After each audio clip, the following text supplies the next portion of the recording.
And the truth is there's a population density problem, meaning that too many people live in too small of an area or acreage on the planet, which leads to destruction of the environment in that spot and millions of people dependent on a system to feed them, which they themselves do not produce or help with. Mini Ice Age Conversations podcast. It's about observing cycles, sharing insights, and solving problems together by combining historical, climate, food, and economic data so you can make informed decisions as we shift into a new era. Here's what was, this is what's coming. Our world is never going back to 2019, so what will the new era look like? And most importantly, what is immediate that will affect the pocketbook and the outlook into next year so we can all get ready? Thank you for joining. I'm your host, David Dubine. Internet troubles on backup on the phone mic here. Trying to get Ransom chimed in with a call. That's the thing. Our comms seem to have some difficulties as of late. Have you noticed that? Has anybody else been having some problems with their communication, the internet, these sort of things?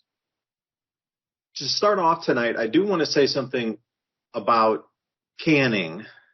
You know, we're coming into the season right now for canning, tomatoes and vegetables, etc. But this is a warning to everybody out there. Currently in the United States, they're distributing and selling 4% vinegar acidity.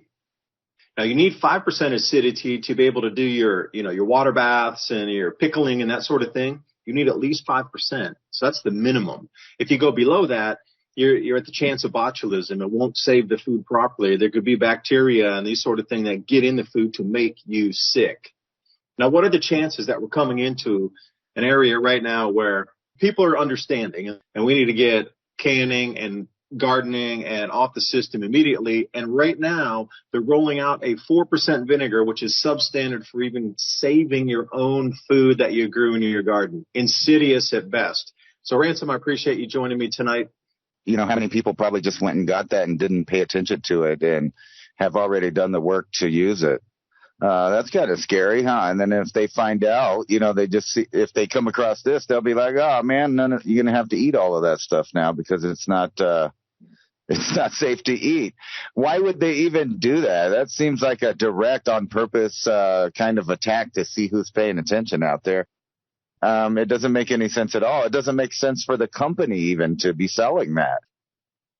Well, it does if it's deliberate and you're trying to do exactly what you said, ruin people's stored foods. Now, who are you going to go for first?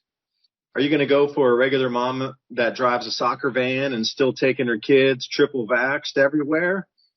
Or are you going to try to sneak that in to people who are just beginning canning for this year, those that are between the systems right now but don't have any stored vinegar? That is actually destroying food, like you said. And imagine the amount of time and energy you'd already put into the canning process. Like that takes an enormous amount of time.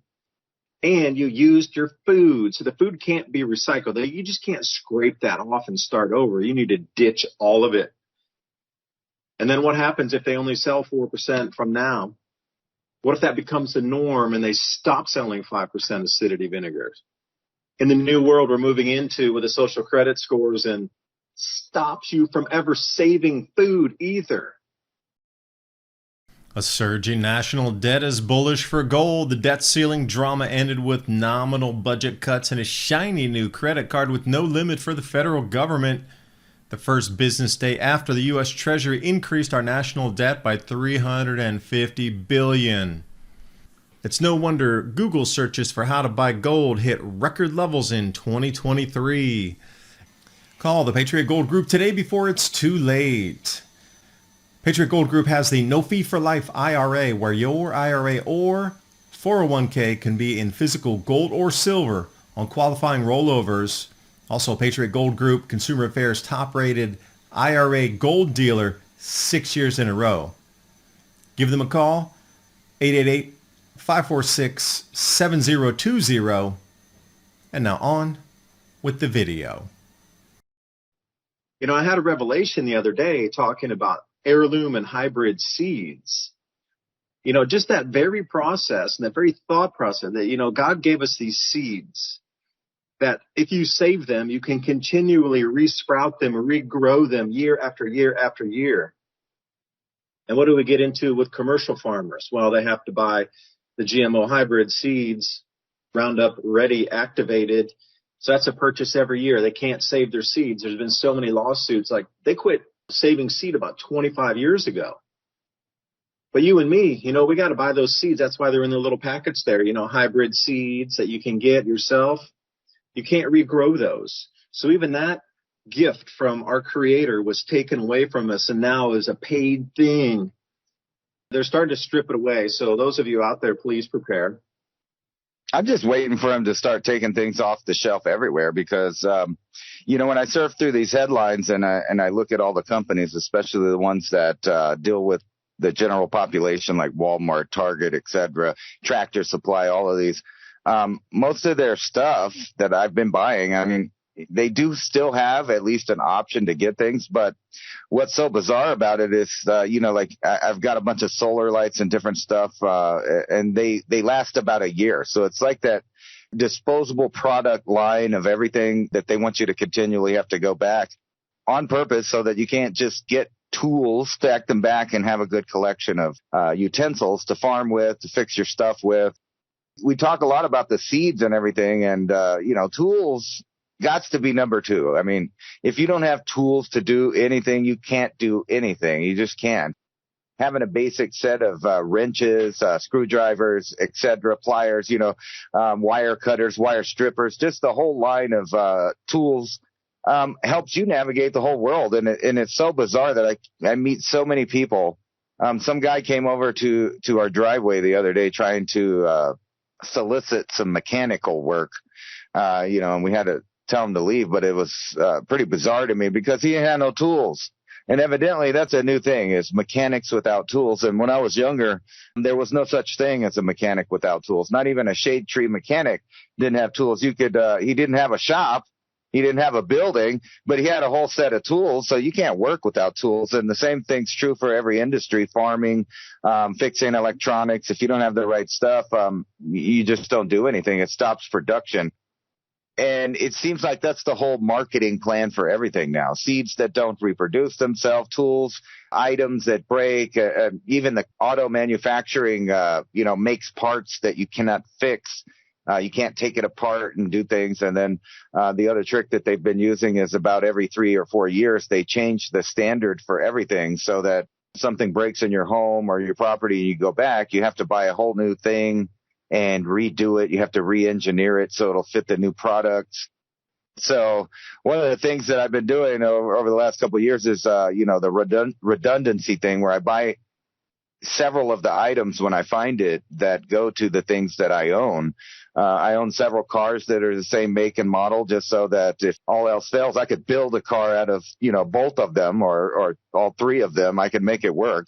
And having a little set of tools, it blows my mind when I realize people are, stranded on the side of the road and things like that. And they have no clue what to do. Their radiators broke, their water pump broke, their power steering, et cetera, et cetera. And most of it can just be solved with, a little ingenuity to make it enough for a minute, and then knowing how to replace a part like Legos, because it's really that simple. Now they got everything where they're trying to turn it into items and products that you almost need an engineering degree to understand and work on. Like, think about some of the new auto cars and things like that. There's a lot of brilliant kids and brilliant people out there that know how to keep up with that. But those are not the same, in general, the same people that are doing the hands-on mechanical work of the actual nuts and bolts and things. They know how to code, as they say. But they're trying to change everything over to a disposable lifestyle. And the only problem with that is that we too are a product, and I feel like now is the time that they've decided to figure out what the numbers game is and what percent of who and where disappears off the face of the earth, because we're at a technological point where they're going to start engineering everything from food to the human being that eats it. I can dovetail into that point.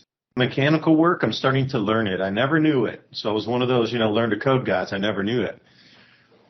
But I've had breakdowns out here. We got, different mowers for the different parts of the fields. And then I have a 44-inch Swisher bush hog attachment, which I pull to be able to get to the backfield and kind of up some hills and, go some places that you don't want to take other kind of, riding mowers because it'll just tear them up transmission-wise.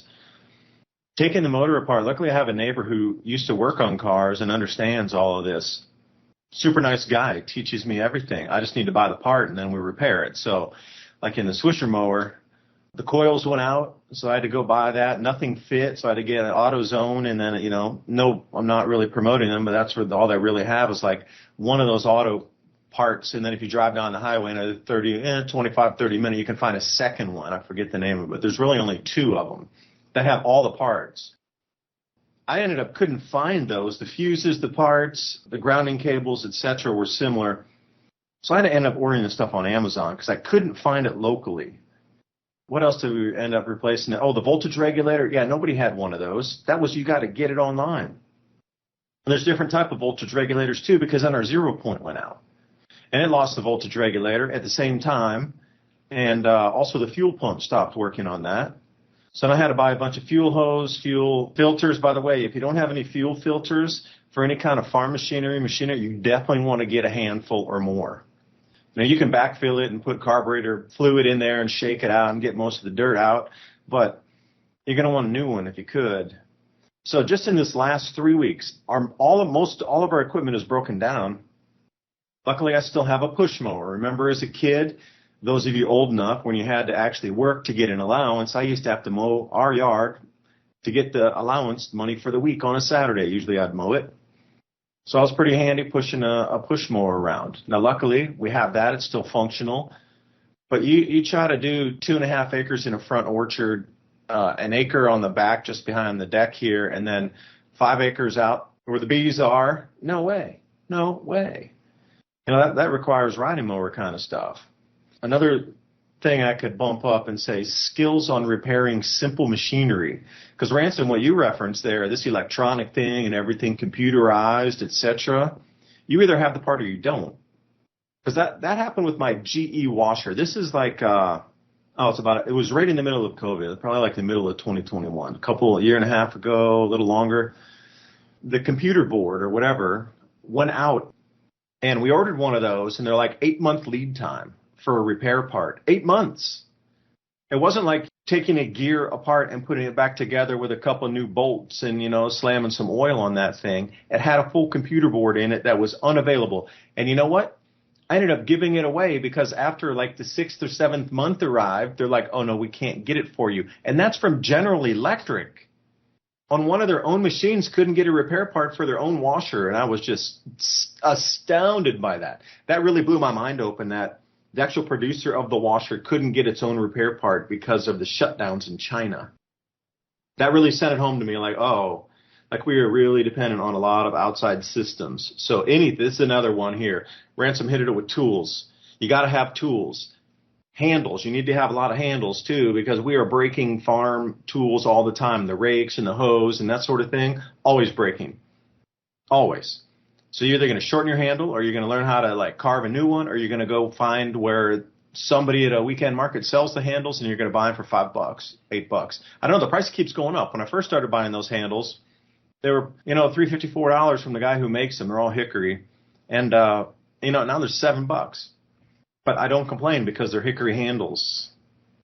This is just for growing food. If you don't have the tools, you can reach back to the Holodomor, if anybody's familiar with that chapter of history where Stalin cordoned off all of the grain farms and let everybody starve to death. And what did they do? They took their farm machinery and every implement that they possibly had and burned all their homes on the way out. So they had no farm machinery and no houses to live in. Now that is your friend Stalin over there in the area now known as Soviet Ukraine. Ukraine and Moldova. Like those are the actual proper names for it. And I might add one thing because I had it highlighted in blue when I was trying to string these ideas together here. During the famine, there was a decree about the protection of socialist property. So see how this is going to, copy paste over to the modern era here. Again, quote, decree about the protection of socialist property. And what it was, a law to protect the collective farms. And it allowed people to be prosecuted for gleaning or picking up leftover grain that was in the fields. Now, normally birds do that. Deer do that. Squirrels and chipmunks and your amazing amount of life that lives around you does that. Well, if you were to do that as a person, and it says they arrested 200,000 people sentenced to work labor camps for picking up the grain left over in the fields. Now, if it does move to this sort of thing, you're definitely going to want to have some tools to grow. Are you going to be a sneaky gardener? I don't know. Ransom, there's just too much matching up in history for me to think. And you got to be able to repair stuff, and you got to be able to have tools to do that. Would you buy extra? Because I'm having trouble, too, with one thing, anybody out there. The metric set for sockets and the English set for sockets. You got to have both, because you're going to get mixed up and you're leaving things everywhere. You got to actually probably get two sets or something, one for the garage and one for somewhere else. Tell me about your tools. Like, you don't have to spill too much, but what do you think some essential tools would be for anybody out there? Well, you got to have at least a metric set to work on almost anything that comes from other than the United States. And then, of course, you got to have a standard set of that. A good thing to have is carpentry tools, and that includes ratchets. A lot of people don't know they have ratchets, so you don't have to use wrenches.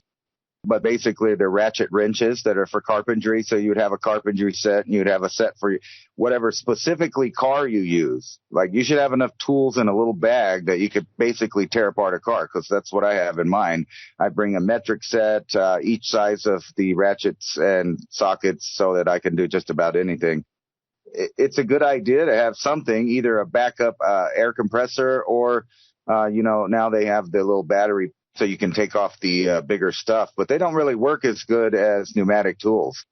If you're really going to be serious about fixing things or doing things at anything larger than, just working on your car or your lawnmower, you need a whole set of pneumatic tools as well, including everything to tear apart machinery so you can fix it. It's hard to do anything without an anvil or a vise, a good sized vise. I mean, those two things by itself, you're going to need to do any kind of metal fabrication. Having a welding set, either a MIG set or TIG, or if you're really good, some acetylene torch welding, all of that stuff is just stuff that everyday Americans on the farm have been using forever. Times are changing, so you should have also an electronic set. We have a toolbox that just for tearing apart electronics, computers, tablets, phones, etc., and figuring out what goes in that. I've always been about tearing stuff apart since I was a little kid to find out how it works, and then also being able to fix it. Brought up that GE, your dryer there, which is ironic. I have a GE stove out on my porch right now that I'm probably going to give away for free, because the motherboard from, the early 80s or whatever is broken, and you can't really get a new one. There's some aftermarket companies that make the switchboard or whatever it is there to make it work again, and they're very expensive. So it's like, you don't want to put a $300 saddle on a $50 horse. My girlfriend's parents were nice enough to replace the stove, and they bought us a stove, and it's one of those, ironically, it's a smart stove. So the refrigerator's now smart. The stove is smart. The microwave's smart. The television listens to you. They all work together in an app. And you know what? Someone somewhere else can turn off all of your appliances in your house till nothing works. And then you don't have those tools. So in my opinion, if you can find older, regular analog appliances, stoves, refrigerators, etc., because I have an old refrigerator in our extra room that works better than the new thing does. It works way better. These supposedly energy efficient smart appliances raised my electricity probably about $250. And the idea is, and they're selling it, is go green and you'll save money. But actually all their new stuff cost more money to run if you're actually using it. Like these induction and convection stovetops and stuff, they're burning the juice. So it's really a good idea to have a backup set of appliances that have nothing to do with the smart grid or any of that other stuff, because just reading the paperwork that comes with it, they're all spying on you. The refrigerator can literally, find out what you bought at the store, and wirelessly connect back to the internet without your permission and tell them what you're buying so that they can have data on the products that you get that you put in your refrigerator. Then the stove's connected to the refrigerator. It's like they know how many calories you eat at your house. Can you imagine the ramifications when we go over to this ESG or social credit score system when the companies are turning off your appliances or of using your appliances too much and eating too much or eating meat or, think about the ramifications of having all your appliances wired together, sending data back on your day-to-day daily life. It's a bizarre, scary world we're going in, and they're trying to convince people simultaneously that the economy is good, that people are working everywhere, and that robots are not taking your jobs. And then also, on the other hand, bragging that indeed companies are laying off massive amounts of people. The jobs that are available are part-time, not full-time, and they don't have to pay insurance or dental plans or none of that stuff when you're just a part-time employee. And then even the ones that call it full-time reduce the hours below a 40-hour week so you don't actually qualify for being a full-time employee. And then you have these companies like right here, is an article talking about they just want to get rid of the employees because they're not as good as the robots. So here it is. CEO fires 90% of support staff, saying AI outperforms them. He's getting absolutely roasted by people online. However, that right next to this other article that says robots themselves say they won't steal your jobs or rebel against humans. And then you go on and you think about this whole scenario of the changeover, the Great Reset, and you realize a certain small group of people in each of the regimes around the world are going to move to the next level of technology and leave the common man behind to not be able to grow food because they're not allowed to own land. They're not allowed to do this or that to protect the environment.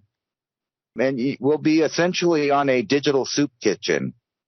And your whole lifestyle of all of these screens, and it makes sense, too, that if you go to the average home in America, every single person there is staring at a screen, whether it's a phone, a tablet, or a television, or a computer screen.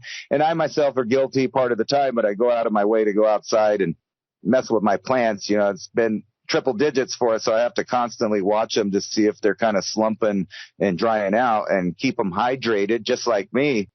Soon you won't be able to do that because you'll be too busy trying to make ends meet when they're telling you that there is no, there's no recession and there's no inflation. It's all in your head. Don't trust your lying eyes. And the truth is there's a population density problem, meaning that too many people live in too small of an area or acreage on the planet, which leads to destruction of the environment in that spot and millions of people dependent on a system to feed them, which they themselves do not produce or help with. Here's a cool article, just kind of put that in the frame. Proof humans reshape the world. And it's a whole article about the last 500,000 years of human beings morphing the bird that they found in the jungle that now became the chicken, and how even in the last 50 years, we've radically changed it to the point where you can see evolution in just several decades. And this is just from our appetite as a human being. And if humans, turn this little bird for a long time into a food source, meat and eggs, and then in the last 50 years to make rotisserie chickens, we further evolved the bird. And they're saying that, later, I guess when civilization collapses, we can go back into the fossil record and see exactly when humans emerged and disappeared based on the chickens. Isn't that fascinating? I got the breading right now and the oil's heating up. Let's do it, man. Get the chicken in the deep fryer. Are you kidding me? Don't leave that valuable resource to go to waste. We need chickens. We love chickens.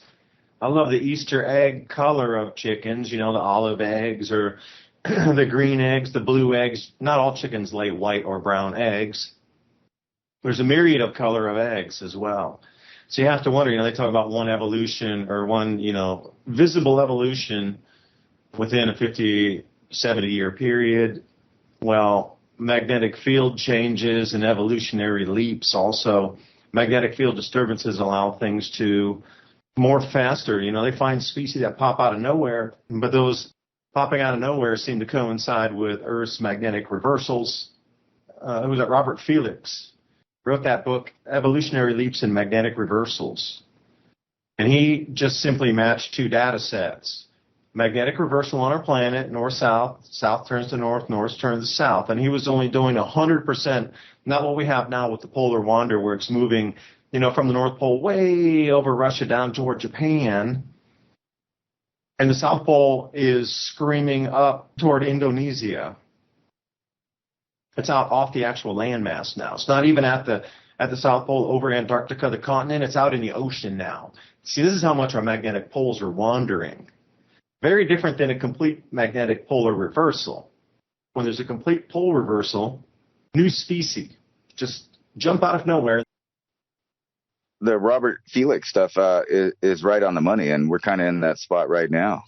We may be transitioning over to a new species that is of the designed kind. Despite the magnetic field influence or whatever caused it last time, I think this one is being hijacked by the designing of human beings, and that's what's going on right now. That's why we live in an era where they're telling you that they're going to open up baby factories, that you could just grow your baby in a little tube down there, don't worry. But this time we have the influence of technological forces that are changing everything, and this is exactly like what he was talking about, this circumstance that we're going into right now with a collapsed magnetic field and then increased cosmic rays penetrating what protection we have hitting the Earth. He was talking about the new model of things of the Earth, and I'm not talking about the Earth physically, but the new model of governance structure on the planet. And one thing myself I've noticed is everything's gone to the subscription model, where whatever you want to click to, whether it's Photoshop or Camtasia or Microsoft something or Office or Windows, whatever, it's always on a subscription model. Now, the things that you might use like Photoshop or Adobe Illustrator, these kind of things, they're on a subscription model too. So if you don't pay, like day one after you don't pay, all of your work is gone. If you decide to store it on their cloud storage inside their server versus pulling it down on your own device and going the extra mile and plugging a hard drive in and then saving it there. See, I wanted to get Photoshop. I had it before on my other computer, and then since I moved computers, I didn't have it, and I was trying to find it in the U.S., looking for it everywhere. I want to buy it just as a standalone. I want to download it to come on view. I want to go find it myself, and I just want to buy it one time and bring it. I could not find anything in a U.S. server coming in from like .com that redirected me to buy it one time as a standalone where you can download that. Everything took me to the student program, to this program, the Office thing, and da-da-da-da. So I was talking to the friend of mine who works on websites over in the UK. And he's like, hold on, let me look here. So he found it in the UK and sent me the link, which redirected over to a US site, like not even on their site map, that's in the back somewhere, hidden from the American populace, but accessible in the UK. They're there .uk, .com.uk. And I'm thinking, you sneaky littles, I'm trying to buy the software so I can buy it here and just download it on my native device, keep it here. No subscription, and I can't find that in the U.S. But over in the UK, they can instantly find it. Oh, it's right there. And I'm like, dude, it's not right there. I looked for like 15 or 20 minutes, and I do research every day, and I couldn't find it. And then he's like, no, it's right here. And I'm like, no, and boom, it was right there. Unbelievable. But Ransom, I think that's where you're leaving off there, and just how the world's changing. And I was talking about AI mining before. They're going to mine the mineral deposits out of the seabed for rare earth minerals using robots or robotic technologies minus the human.